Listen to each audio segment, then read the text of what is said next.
Now let's start adding some tasks to our project.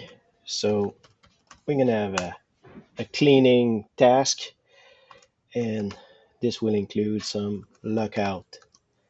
oops, lockout, tagout, install scaffolding, and we're gonna clean chute.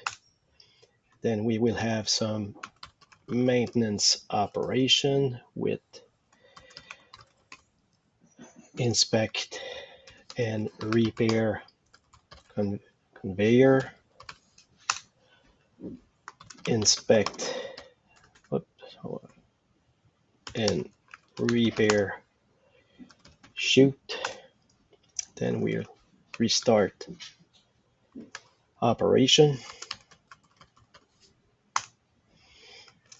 remove lockout, tagout, and some pre-operational inspection.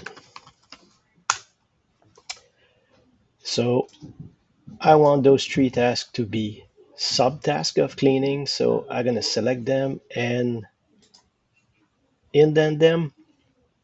I'm gonna do the same thing for the inspection here that I want them to be subtask of maintenance, and same thing for restart operation. And you could see that the task mode here, all those tasks are in auto schedule because of the option we had put on the previous video. I'm gonna go put some duration here. By default, it put 12 hours to everything, but I want that lockout tagout to be 2 hours. Install scaffolding will be 6. Cleaning the chute will be, let's go for 12 hours.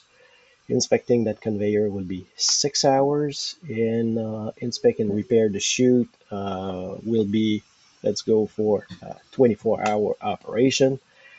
And remove lockout tagout will be 2 hours, and pre-operational inspection will be 2 hours too. So we have created a group of tasks and subtasks.